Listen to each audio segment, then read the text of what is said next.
Olá, está começando mais um Meio Ambiente por Inteiro, o programa que discute e analisa temas que fazem a diferença no dia a dia de todos nós. Uma energia abundante, renovável, limpa e disponível em muitos lugares. Eu estou falando da energia eólica, gerada a partir da força dos ventos. O Brasil é um país que tem investido na geração desse tipo de energia com a instalação de novos parques eólicos. O Nordeste é uma das regiões com maior potencial de geração por causa da intensidade dos ventos, mas há parques distribuídos em vários estados do país. Para falar sobre a energia eólica, eu recebo aqui no estúdio o especialista em regulação da ANEEL e mestre em tecnologia energética, Tito Ângelo Lobão. Olá, Tito, seja bem-vindo. Olá, Carolina. Olá, telespectadores da TV Justiça. Obrigada. Prazer estar aqui. Obrigada. Também está conosco o doutor em Economia Aplicada e Energia da Universidade de Brasília, Juan José Verdésio. Olá, professor, também é um prazer tê-lo conosco. Também é um prazer e uma honra estar aqui presente à TV Justiça e aos telespectadores. Muito obrigada. Antes de darmos início à nossa conversa, vamos ver que no Brasil a energia eólica é a segunda mais econômica. Já são mais de 70 parques espalhados pelo território brasileiro. O vento a nosso favor. Essa seria a definição mais simples para a energia eólica. Limpa, renovável e abundante. Nos últimos anos, em função do conceito que o mundo tem adotado, desenvolvimento sustentável, melhor uso dos recursos naturais do planeta, a busca por uma economia de baixo carbono, há um interesse generalizado das chamadas fontes renováveis. Dessas fontes renováveis, a eólica é uma delas, nós temos também a solar, a biomassa, e houve um desenvolvimento tecnológico nesse período com a fonte eólica. Esse desenvolvimento tecnológico foi permitir torres mais elevadas, aumentar a capacidade unitária dos geradores e, com isso, ter uma redução de custo da energia produzida. É por meio dos aerogeradores que a força do vento é captada e se transforma em energia. O Brasil é um dos países que tem as melhores condições para esse tipo de geração. A eólica no Brasil tem algumas vantagens em relação à Europa, em relação à China e outros países. A primeira vantagem é o seguinte, que a eólica ela é complementar em relação à nossa geração hidrelétrica. No momento em que nós temos vazões nos nossos rios muito favoráveis, período de cheia, eu tenho menos vento. No período seco nos nossos rios, quando as vazões são menores, tá certo? Nós temos mais vento. Portanto, é uma fonte que opera de uma maneira muito favorável. Segundo, o Brasil apresenta condições climáticas favoráveis para o aproveitamento da eólica. Que condições são essas? Nós temos as 4 estações do ano muito semelhantes uma da outra, ao contrário do que existe na Europa, onde o inverno é completamente diferente do verão. Isso significa que os nossos ventos se mantêm de uma forma razoavelmente contínua de janeiro a dezembro, o que não ocorre no caso europeu. A energia eólica é a segunda fonte de energia mais econômica do país. O problema é que ela não pode ser utilizada sozinha. É importante destacar que essa fonte não é uma fonte permanente de geração.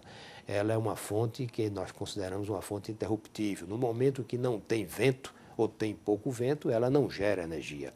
Então, ela não pode ser uma fonte de uso exclusivo para atender uma cidade. Ela tem que entrar num sistema que tenha outras fontes e de uma forma complementar. Os primeiros campos foram construídos no Ceará e em Fernando de Noronha no início dos anos 90. Hoje são mais de 70 campos. O Parque Eólico de Osório, no Rio Grande do Sul, é o maior da América Latina. Com 75 aerogeradores, o campo produz energia suficiente para abastecer uma cidade de 750 mil habitantes. Nordeste, Sul e Sudeste são as regiões mais propícias para a instalação de campos de energia eólica. E boa parte das torres de captação são instaladas dentro de fazendas particulares e quase não interferem na produção agrícola.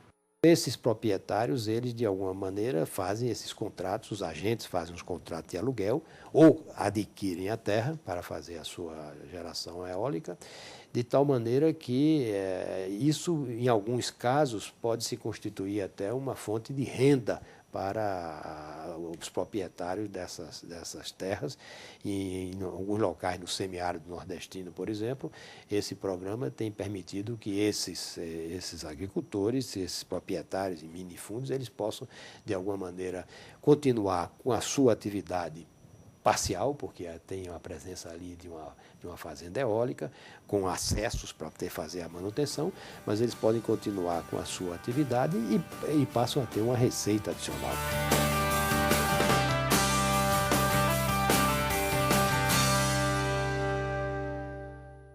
Existe algum marco regulatório para a energia eólica? Sim. Basicamente, o marco regulatório é a Resolução 390 da ANEEL, que foi emitida em 2009. Mas, pouco antes da emissão dessa resolução, aconteceram algumas coisas, né, no Brasil que favoreceram a entrada da energia eólica na nossa matriz. Por exemplo, o PROINFA, né, que foi estabelecido ali entre os anos de 2003 e 2004, e hoje nós já temos vários parques instalados em operação provenientes do PROINFA, e o leilão específico que por planejamento do governo, foi realizado em 2009 também, mesmo ano da publicação da resolução. Esse leilão, na época, os empreendedores falavam que a energia eólica custava em torno de 200, um pouco mais de R$200 por megawatt-hora. A EPE, que é a empresa de pesquisa energética, estabeleceu um preço teto um pouco abaixo disso, 189, salvo engano, e quando ocorreu, enfim, um leilão, o preço médio ficou em torno de 140, 150, então baixou bastante para aquela perspectiva inicial. E aí eu acho que esse leilão, junto com a resolução, o marco regulatório sim é a resolução, mas esse leilão e o PROINFA foram os eventos que aconteceram no nosso país para estimular a entrada da energia eólica na nossa matriz. E hoje em dia nós temos aí, nos últimos leilões que foram realizados, um sucesso muito grande da energia eólica, vencendo até de outras fontes que, no passado recente, era praticamente impossível vencer. Isso em termos de leilão, né, em termos de venda. Mas o marco regulatório em si, eu citaria a Resolução 391, eu citei 390, falei erradamente, 390 é a de térmicas, 391 de 2009. O Brasil ele está avançando, mas ele ainda está atrás de muitos países no que diz respeito à produção de energia eólica, não é, professor? Sim. Hoje em dia, o país que mais está crescendo e que mais tem um parque maior é a China. A China em tudo está crescendo muito mais. Segundo os Estados Unidos, e os países que tradicionalmente incentivaram mais foi a Alemanha, a Dinamarca, mas são pelo tamanho do país, não? São países que têm menos recursos, mas eles estão usando, a Dinamarca está usando uma quantidade gigantesca em relação ao tamanho do país e ao consumo de energia muito grande de energia eólica. Então, é uma energia que vai crescer no mundo inteiro, vai continuar crescendo de maneira exponencial, mas ainda vai ser uma energia que ajuda, não que vai resolver o problema por dois problemas. Primeiro, a energia disponível, ela tem, como é uma energia de fluxo, ela tem um limite de produção. Outro problema é a distância, não? Ou seja, os lugares que você pode produzir, que não é em qualquer lugar. Você tem que ter um mínimo fluxo de vento, uma mínima velocidade e acima de determinada velocidade, lugares de muito vento, você também tem problema que a máquina não tem que parar, senão ela se destrói, não? Onde tem mais energia eólica? No mar, a distâncias enormes. A gente não precisaria energia elétrica de outra fonte, poderia usar toda a energia eólica, mas teria que ir a procurar a dezenas de milhares de quilômetros no meio do mar e trazer como. Então, por exemplo, a volta ao mundo de navegação à vela é feita descendo do hemisfério norte pelo Atlântico, contornando a Antártida, que é onde tem mais vento no mundo. Então, os veleiros andam a uma velocidade estúpida nessa área e depois voltam pelo Atlântico. Então, aqui no Brasil é a mesma coisa. Nós temos energia disponível, mas não em qualquer lugar. Temos, sobretudo, no litoral nordestino, no sul do país, interior do Paraná, algumas regiões montanhosas, como a Chapada do Veadeiro, Chapada Diamantina, e algumas estão em lugares bastante remotos, então, ou longe das linhas de transmissão. Então, esse é um problema que tem que ser resolvido, não, para ter acesso a essa energia. Outro problema é que é uma energia que depende da meteorologia, igual que a energia hidráulica. Você tem anos secos, anos chuvosos, e tem época do ano que tem mais vento, tem época do ano que tem menos vento. O Brasil tem uma condição interessante, que você tem os ventos alísios, que são ventos perto do Equador, que são quase permanentes. São muito fortes, não tem grandes picos de potência, como acontece no Mar do Norte, por exemplo, tem ventos muito fortes, você tem que parar. Ali não tem que parar praticamente. Então, temos essa vantagem. Por isso que o custo de produção também é muito baixo aqui. É melhor, inclusive, do que muitos países europeus. Estamos aprendendo a lidar com ela, é uma energia nova, energia que melhorou muito a tecnologia, mas é limitada pela meteorologia. Tito, como é que funciona a instalação dos parques? Porque muitos estão em propriedades privadas, ou todos eles. Como é que funciona essa instalação?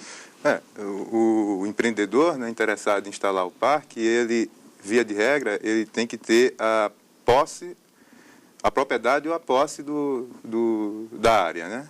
E na maioria dos casos ele faz acordo com os proprietários, né, para a área, a propriedade não fica inutilizada quando você instala um parque eólico. Então, é possível você ter um parque eólico numa área e ter uma outra atividade, né? Então, via de regra, é assim que acontece. Mas nós temos alguns problemas com essa questão de propriedade. Como o professor já falou, nós temos a questão dos ventos alísios, que favorecem a geração de energia eólica ali na costa, principalmente de Ceará e Rio Grande do Norte, já indo para o Piauí e Maranhão, alguns parques já estão sendo instalados ali naquela região. E essa área aí costeira tem um problema muito sério de propriedade. Às vezes não se tem estabelecido quem é o dono daquela terra. Já tivemos casos até na ANEEL com uma localização com 2, 3 proprietários apareceram. E aí gerou um problema para que definíssemos se íamos dar outorga ou não, aquela autorização ou não. Então, vem uma outra discussão. É possível declarar de utilidade pública uma área para a instalação de um parque eólico, visto que os nossos parques eólicos eles são normalmente empreendimentos privados, né? O que a União faz é comprar a energia do parque. Ela não leiloa o empreendimento, mas sim a energia que aquele empreendimento vai gerar. Então, já temos casos na ANEEL também de pedidos de declaração de utilidade pública para assegurar que aquela propriedade vai ser realmente reservada para a instalação daquele determinado parque. Então, são problemas que nós temos. Um outro problema é que, com o vento bom, né, esse vento constante, com intensidade boa, que dá fatores de capacidade bons para os parques, estão bem localizados ali, bem concentrados, nós temos muitos parques um perto do outro. E isso dá problema de interferência entre os parques. Você sabe que existe um efeito esteira, que se chama o efeito de turbulência, devido que é gerado por uma turbina, que pode impactar na geração de energia de uma outra turbina, ou até de um outro parque. Então, nós temos que regular, essa modificação que nós fizemos é justamente para isso, para que essas propriedades que estão muito próximas, esses parques, caso haja interferência entre eles, como nós vamos regular, como é que nós vamos mediar esse acordo entre as partes para que um parque ou um empreendedor não fique sendo prejudicado com relação ao outro.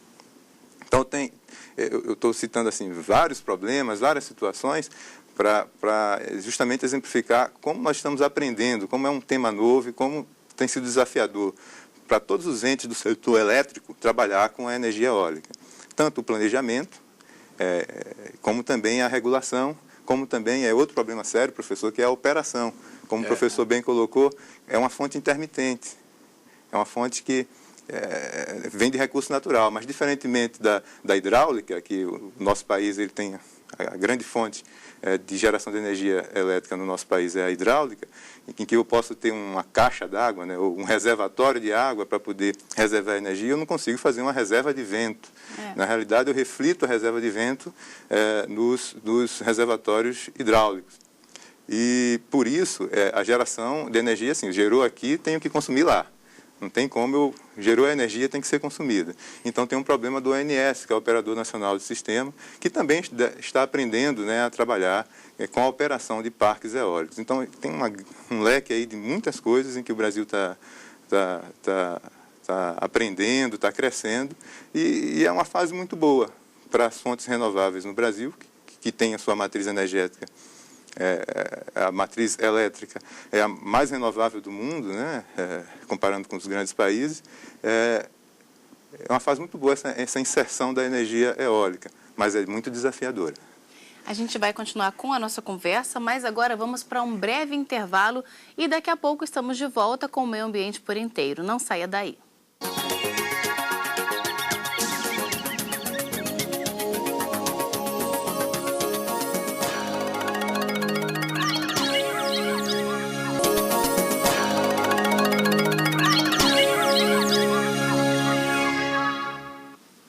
Estamos de volta com o Meio Ambiente por Inteiro, que hoje fala sobre a energia eólica. Participam do programa o especialista em regulação da ANEEL e mestre em tecnologia energética, Tito Ângelo Lobão. E o doutor em economia aplicada à energia da Universidade de Brasília, Juan José Verdécio.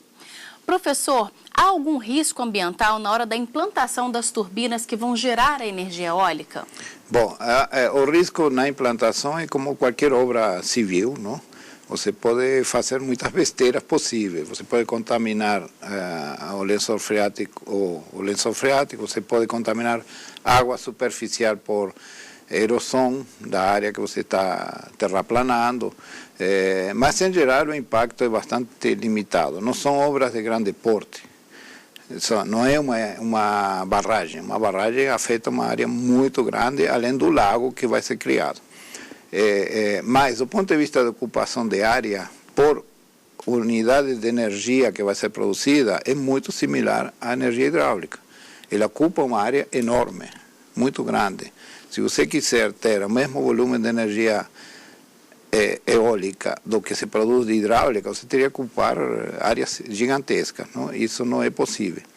O segundo problema é que normalmente o relatório de impacto ambiental não calcula o impacto antes, nem calcula, muitas vezes se esquece de calcular o que vai acontecer com a instalação depois que ela termina de ser usada, tá? Ou se vai ser renovada, não? A instalação, o que vai acontecer? Com a energia nuclear se faz. A energia nuclear tem uma vida útil e depois de um certo tempo você tem que fechar a usina. E para fechar tem que fechar com segurança.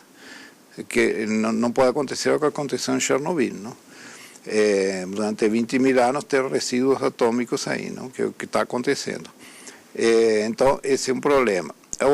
Outros danos ambientais possíveis.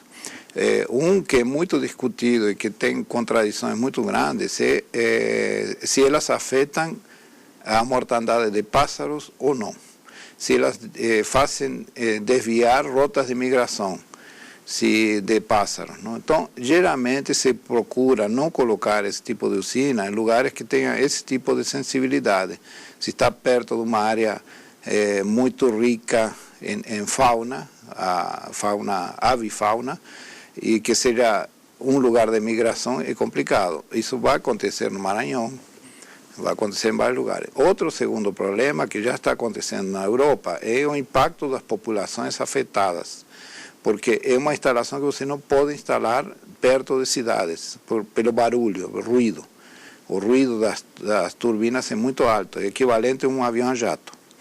Então, você tem que instalar de cara já em lugares despovoados. Você pode usar a terra embaixo, com outros usos, mas que também, às vezes, gado também dá problema. A produção de leite, por exemplo, cai. Tem vários problemas. Fica estressado, barulho, tá? Mas outra produção agrícola não tem problema nenhum. Então, esses danos são possíveis. E outro, o impacto sobre as populações afetadas tem a ver com o turismo, porque todo o litoral brasileiro tem um potencial turístico enorme, e você vai instalar moinhos em cima dos empreendimentos turísticos. Então, futuramente vai haver reação, com certeza, como está acontecendo já na Europa, em muitos lugares, inclusive em áreas rurais. tem populações que são contra e começam a fazer movimentos. Então, esse é um aspecto que também vamos ter que aprender a lidar com esses problemas e ver como se soluciona. Como é que a ANEEL está tentando conciliar esses aspectos positivos com os negativos no que diz respeito à produção dessa energia, como o professor agora citou?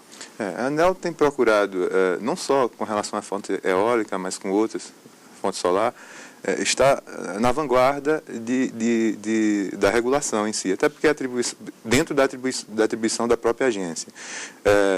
Nós fizemos, fora a resolução, que é simplesmente determina o rito, né, para receber a outorga, a ANEEL tem uma área específica para pesquisa, desenvolvimento e eficiência energética, que eventualmente faz chamadas públicas para projetos específicos.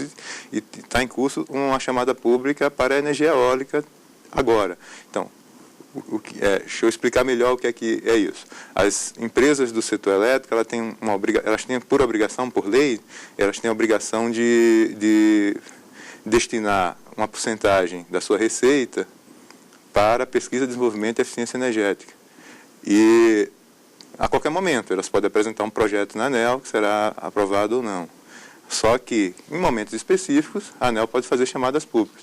E estamos fazendo agora, não é nem a minha área dentro da ANEEL, mas é uma área que eu tenho um bom envolvimento, uma chamada pública específica para a eólica, para discutir, para as empresas apresentar projetos de melhoramento com relação às turbinas eólicas, à produção, a um mito que diz, não tem muito o que melhorar, vamos fazer essa chamada pública, vamos ver o que as empresas podem nos apresentar. Nós temos um problema no setor eólico, no Brasil. Como tínhamos poucas pessoas que pesquisavam sobre isso antes da entrada da eólica no país, né, da geração com mais força, o mercado, quando começou a ser construídos os parques eólicos, consumiu todos os especialistas dessa área, ou quase todos os especialistas. E hoje nós temos a instalação de muitos parques eólicos e houve relativa diminuição nas pesquisas, porque tem duas coisas que são importantes, e é bom que se diga. O Brasil precisa da energia elétrica gerada pela energia eólica? Isso é uma pergunta.